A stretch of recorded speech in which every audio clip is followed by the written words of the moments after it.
I, for one, would like to see, a nice little, Captain Marvel and Valkyrie thing. They can ride flying horses together, you know, weird shit like that.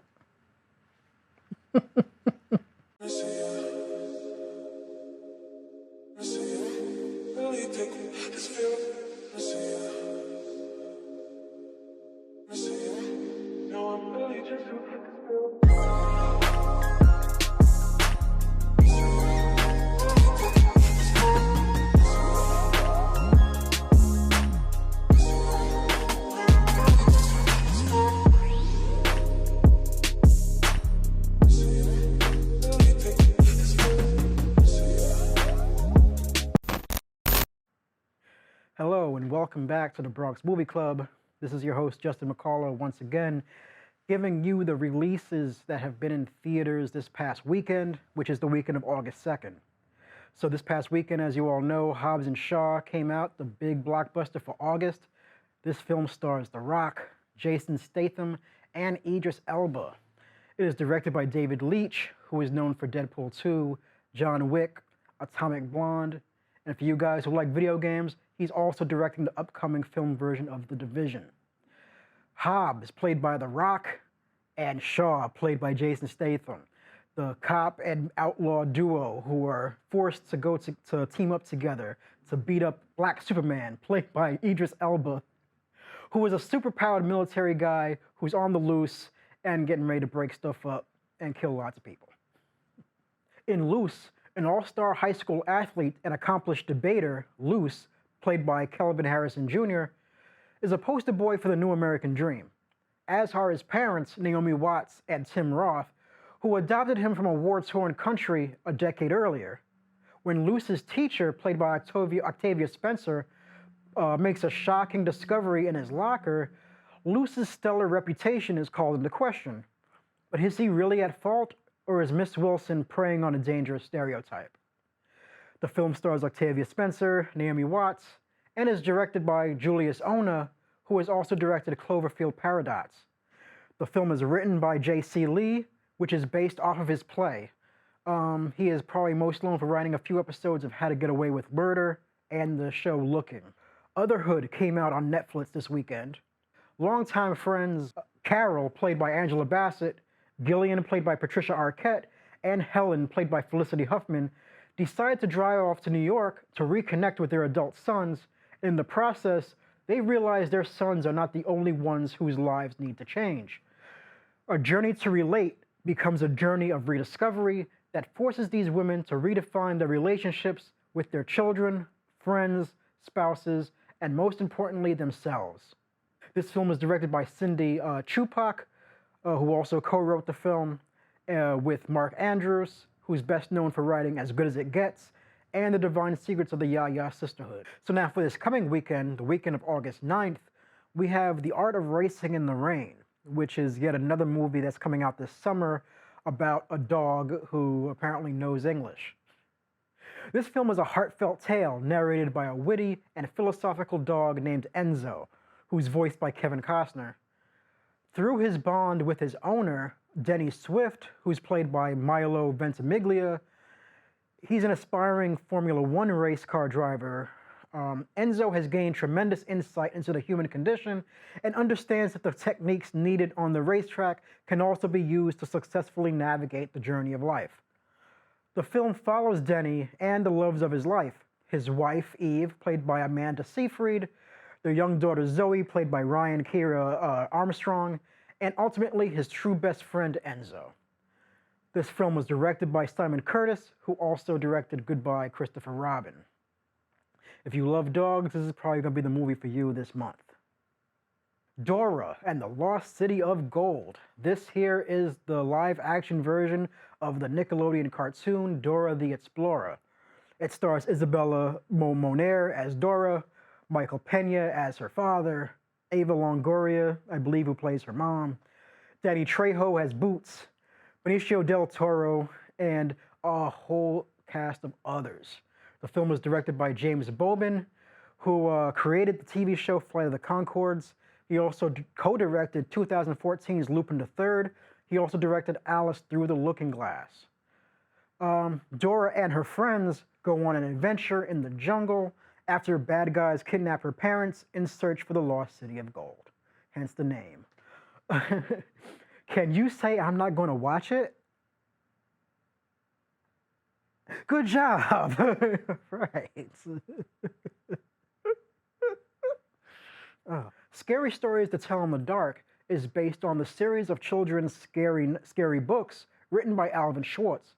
The film itself was co-written by Guillermo del Toro, among some others, and is directed by Andre Ovredal, who has also directed The Autopsy of Jane Doe and Troll Hunters. In the kitchen, the wives of New York gangsters in Hell's Kitchen in the 1970s continue to operate their husbands' rackets while their husbands are locked up in prison. This film is based on the comic book series by Ollie Masters and Ming Doyle. The film itself has been written and directed by Andrea Berloff. This is her directorial debut, but she has also written other films such as Straight Outta Compton, Bloodfather, Sleepless, and has written the upcoming Conan the Barbarian sequel. Brian Banks is the inspirational true story of the man himself, Brian Banks, played by Aldous Hodge. He's an All-American high school football star committed to the University of Southern California who finds his life upended when he is wrongly convicted of a crime he didn't commit. Despite lack of evidence, Banks is railroaded through the broken justice system and sentenced to a decade in prison and probation. Years later, with the support of Justin Brooks, played by Greg Kinnear, and the California Innocence Project, Banks fights to reclaim his life and fulfill his dreams of playing in the NFL. The film has been directed by Tom Shadyac, who is best known for Evan and Bruce Almighty, and has also directed Patch Adams. So August 14th is a Wednesday, but we still have a couple of movies that are premiering that day. First being Angry Birds, the movie, Part 2, starring Nicki Minaj as Pinky. We also have Awkwafina, Bill Hader, Tiffany Haddish, my future ex-wife Maya Rudolph, among many others, lending their voices to this film. This is a sequel to the first film, which I'm guessing is, if it's anything like the game, has to do with birds flying through the air and breaking buildings. I looked through this trailer. For the life of me, I cannot understand what the movie's about, even though I saw that trailer twice. It is not a movie I'm going to be watching. I don't think a lot of other people are going to be watching it either, which is why it's going to be released on a Wednesday. Well, that's disappointing. Blinded by the Light is a new film directed by Gurinder Chaha, who's best known for the film Bend It Like Beckham. This film is set in 1987 during the Thatcher era in Britain, where a young teenager learns to live life, understand his family, and find his own voice through the music of Bruce Springsteen. So in the trailer, you see that it's about a young South Asian kid living in England who learns more about himself through the music of Bruce Springsteen. And it looks, at first I thought it looked a lot like Yesterday, but it looks like a fun film. I think I will be watching that, even though I'm not the biggest of Bruce Springsteen fans. For the weekend of August 16th, we have Where'd You Go Bernadette, which is written and directed by Richard Linklater, who is best known for the film Boyhood. He's also done the After Midnight trilogy.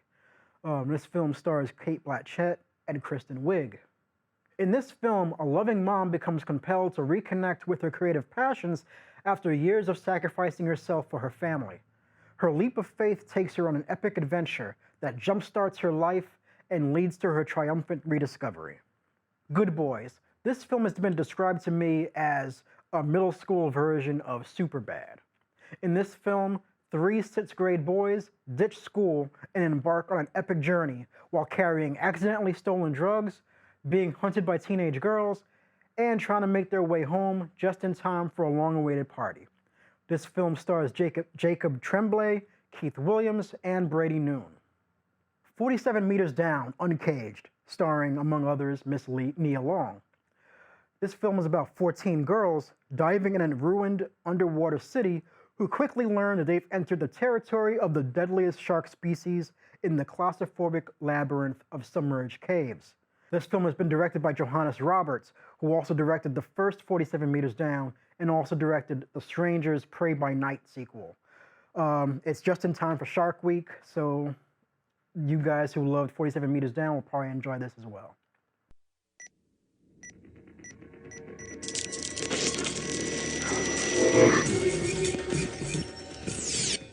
So at San Diego Comic-Con, Kevin Feige, who's the executive producer of the Marvel Cinematic Universe, gave us the whole spread of Phase 4, which is apparently going to last between 2020 and 2021. It's going to be a collection of films and series that's going to be streamed on Disney's own streaming service, Disney Plus. As far as the films, we have, well, not in any particular order. I'm going to show the order on the screen in a second, but Thor, Love and Thunder, which is the fourth Thor film, and the second Thor film to be written and directed by Taika Waititi after Ragnarok. This film will star Tessa Thompson as Valkyrie, and in a little twist that got the internet buzzing for a little while, Natalie Portman is going to be returning as Jane Foster. Those of you who have read the comic books also know that Jane Foster becomes Thor, and this movie will be no exception. Apparently we're going to have a female Thor in this one, which kind of sort of makes a little sense, especially after news that came out not too long ago from Tessa Thompson, who said that her character Valkyrie is bisexual. Like, part of the reason why it's not as surprising that Tessa Thompson would come out and say that her character Valkyrie would be bisexual is after Captain Marvel came out earlier this year, like, the internet has come out and just been shipping Captain Marvel and Valkyrie very hard. So film Twitter, or at least MCU Twitter, is out there who really want to see Tessa Thompson and Brie Larson kiss at least once in the movie, you know? So we're one step closer to that happening. Black Widow will be the first movie to come out on for the Phase 4. It's going to be the origin story, apparently, of the character Black Widow, played by Scarlett Johansson. Not much else is known about it, but I'm sure it's going to have Samuel L. Jackson in it as Fury, as well as some other characters from S.H.I.E.L.D. So, spoiler alert from Endgame, Black Widow died in the movie Endgame. But Black Widow is going to take place well before the Avengers films and will be apparently an origin story. So we'll see how that goes. Doctor Strange, this Doctor Strange sequel is going to be called Multiverse of Madness. Obviously, it stars Benedict Cumberbatch as Doctor Strange. It is also said to have ties with Scarlet Witch and her TV show on Disney Plus, WandaVision. So those two things are going to be stuck together. And as we can see, it also includes the multiverse. So, you know, after Spider-Man, where we thought that the multiverse was kind of like wrapped up, you know, here it comes back again in the new Doctor Strange film. So the multiverse is not gone yet, folks. We still get to see plenty of other strangeness from our favorite MCU Doctor. The Eternals. This is the one that I'm really interested in seeing. The Eternals are based on the old comic books written by Jack Kirby and drawn by Jack Kirby. The Eternals is a bit of a complicated story involving the Celestials, who are the creators of the universe, and their immortal creations, the Eternals and the Deviants.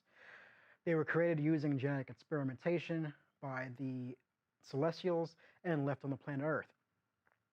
The Celestials also created humans, who are mortals, who are living in the same world with no knowledge of the presence of the other creations. I'm really interested in seeing where this story goes, especially considering that Thanos, who was the big bad of the past few Marvel movies, he is the child of an Eternal and a Deviant.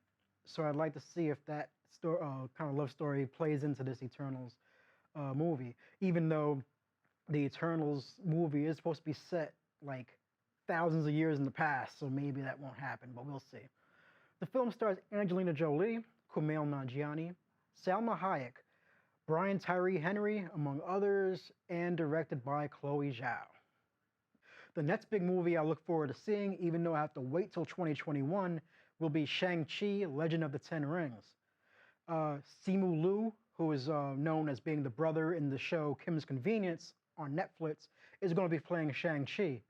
Tony Leung, who many Hong Kong movie fans will know from Infernal Affairs, or In the Mood for Love, or a million other movies that he's been in, will be playing the Mandarin. And this time it will be the real Mandarin, not, Ben Kingsley playing the Mandarin, but actually Tony Leung playing the Mandarin. This film also stars Awkwafina, even though I haven't found exactly what role she plays in the film. The film will be directed by Destin Daniel Cretton, who just finished directing Michael B. Jordan in his film Just Mercy, which should be coming out soon. As far as the Disney Plus shows that will be coming out that will be involved with Phase 4, we have WandaVision, which is the show about Scarlet Witch and Vision.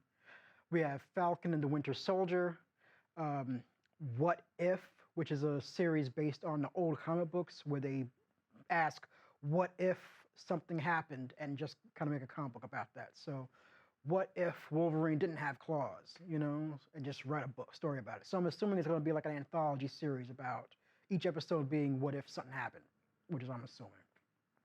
LAKEY, which is obviously the Thor's brother, the god of mischief, a show all about him, and Hawkeye, a show about a guy who shoots arrows really, really good. So people have known for a little while now that Chris Rock planned on doing a reboot of the Saw franchise, with the film coming out in October of 2020. So it looks like that film was bumped up a little while. So now the film will be released on May 2020. So we have about a year left until we're able to watch the most gruesome horror film that has coined the term torture porn into our film lexicon. Will be released as a summer release.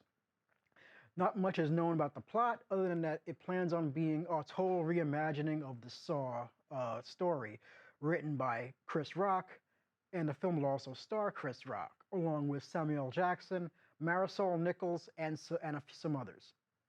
The film is directed by Darren Lynn Bousman, who directed Saw 2. So we have some Saw expertise coming on now into the Reboot franchise. So now I want to talk very little about the passing of an actor that many of you may know. Rest in peace to Rutger Hauer.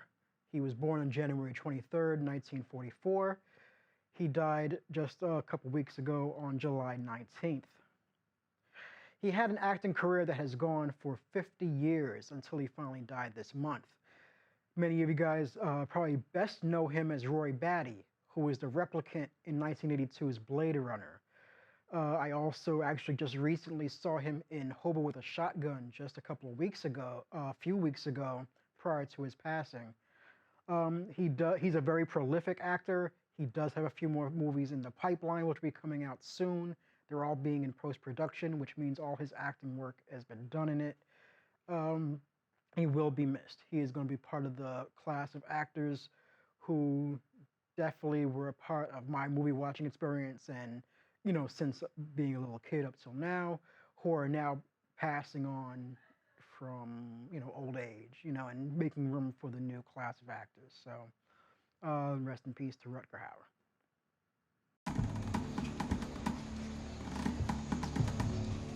Patriotism. There's a word thrown around a lot. It inspires passionate debate and is worn like a badge of honor, and with good reason, because it means love and devotion for one's country. Love. For a word designed to unite, it can also be pretty divisive. You see, there's more to patriotism than flag sequin onesies and rodeos and quadruple cheeseburgers. Patriotism is love for a country, not just pride in it.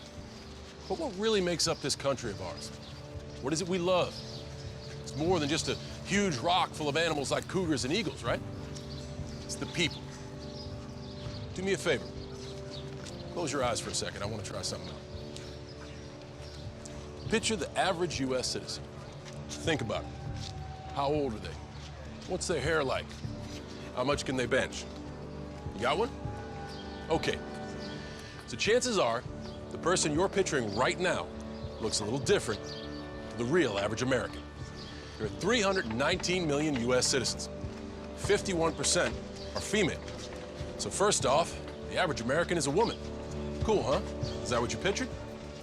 54 million are Latino, 40 million senior citizens, 27 million are disabled, 18 million are Asian. That's more people in the U.S. than play football and baseball combined. 9 million are lesbian, gay, bi, transgender, more than the entire amount of people that live in the state of Virginia. Around 10 million are redhead, 5.1 million play ultimate frisbee, and 3.5 million are Muslim. Triple the number of people currently serving in the United States military. Almost half the country belongs to minority groups. People who are lesbian, African American, and bi, and transgender, and Native American, and proud of it. We know that labels don't devalue us, they help define us, keeping us dialed into our cultures and our beliefs and who we are as Americans. After all, what's more American than freedom to celebrate the things that make us, us? I mean, it's stitched into the stars and stripes of this country, from the Constitution to Gettysburg, to our motto, E pluribus unum, from many, one. It's even in our country's name, the United States. This year, patriotism shouldn't just be about pride of country. It should be about love. Love beyond age, disability, sexuality, race, religion, and any other labels. Because the second any of us judge people based on those labels, we're not really being patriotic, are we? So let's try this one more time. Close your eyes. Picture the average Joe or Joan or Juan or Jean-Luc.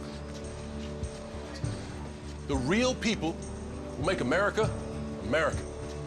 And this year, whenever you feel the urge to don those star-spangled shorts, set off fireworks the size of my biceps to show love for our country, remember that to love America is to love all Americans. Because love has no labels.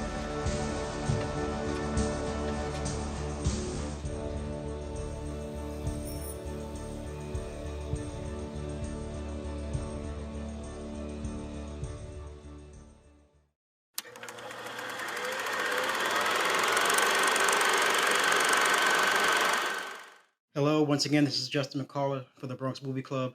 I am not at the studio, as you can tell. My studio doesn't look anywhere near as cool as this. So, I guess what I wanted to talk about was, one movie I saw last night, Hobbs and Shaw. Fast and Furious presents Hobbs and Shaw, starring The Rock as Hobbs, I don't know his first name, and Jason Statham as Deckard Shaw. Deckard, very British name. So, I guess we can get into it. The film is very well. First off, let me give you my initial thoughts. The movie is exactly what I thought it would be as a as a Fast and Furious movie. If you ever saw number 5 through 8, all the silliness and nonsense and stuff that's not based in reality is the same kind of stuff that's going on here. So it was exactly what I was looking for. The story wasn't something I cared for. I just wanted to see action, and I got a lot of it. I got about 2 hours and 15 minutes worth of it, which is very long. But yeah, so I guess to get into the story, which, like I said, wasn't very important. Super virus gets stolen, blah, blah, blah.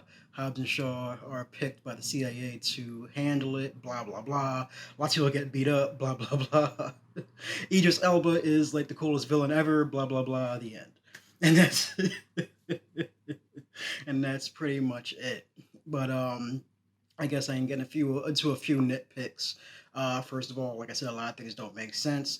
The third act includes possibly the longest half hour ever, and I don't want to give too many spoilers on that. But but people who saw this movie know exactly what I'm talking about the world's longest half hour.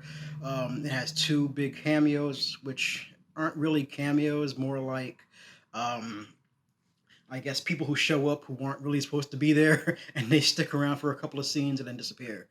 But it's awesome. I don't even want to give those names out because nobody else is giving those names that I've been looking at. So I'm kind of afraid to be the one to spoil it. But it's fun. They came at just the right time, provided the comedy relief that was needed, and then bailed. So yeah. But speaking of comedy relief, the film was very funny. I've heard some people who I came with complain that it was way too many jokes, but I thought it was fine. Like it wasn't like being goofy and let's beat the bad guys, Billy. Oh. It was just like it was just comedy, just being lighthearted. It wasn't going out of their way to make a joke. So I don't see what people's problem is. But maybe I just walked in there with like low expectations. Everybody else came in probably with high expectations and came out worried. I came out loving it. Roman Reigns is in this film. I guess that's not really a spoiler, but people who are fans of wrestling know that The Rock's cousin or nephew, one of the other Roman Reigns, is in this film. He has absolutely no lines. He's really just in the background, which makes me wonder how much he got paid to be in this movie. The film is produced by, co-produced by The Rock's production company.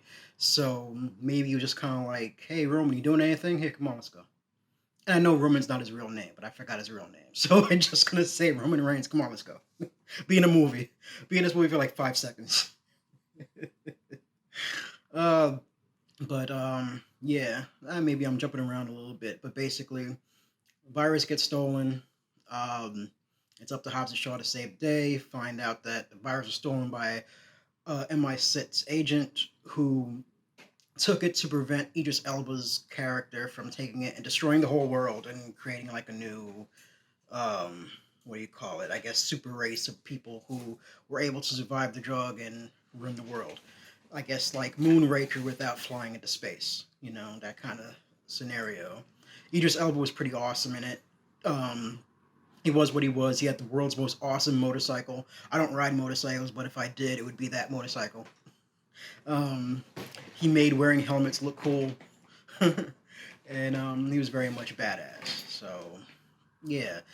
Well, I guess where else can I go other than to say that I enjoyed this movie very much. Definitely go out to see it this weekend. If you haven't already seen it this weekend, check it out next weekend or check it out this week. You know, this movie will definitely make a lot of money in the box office. If Fast and Furious 8 can make $1 billion, this movie can definitely hit around 700-800 million. Not that I'm the box office expert or anything, but that's my guess. Somebody put money on it so I can make a quick buck. I give this movie 3.5 out of 5 stars. You know, it's not something that people are going to remember like 5 years from now, but it's definitely going to be something that people are going to be talking about this summer. It's definitely going to be, it's the big action movie of August, and it's going to take us right out into the fall. So definitely go catch it. Tell them Justin sent you, and they'll give you absolutely nothing. But yeah, see you around. Bringing you the journeys of the local legends that brought us the classic hits of the 50s, 60s, and 70s, we relive the moments that shaped a generation. Mary, when's our next show? Sunday nights at 8 p.m.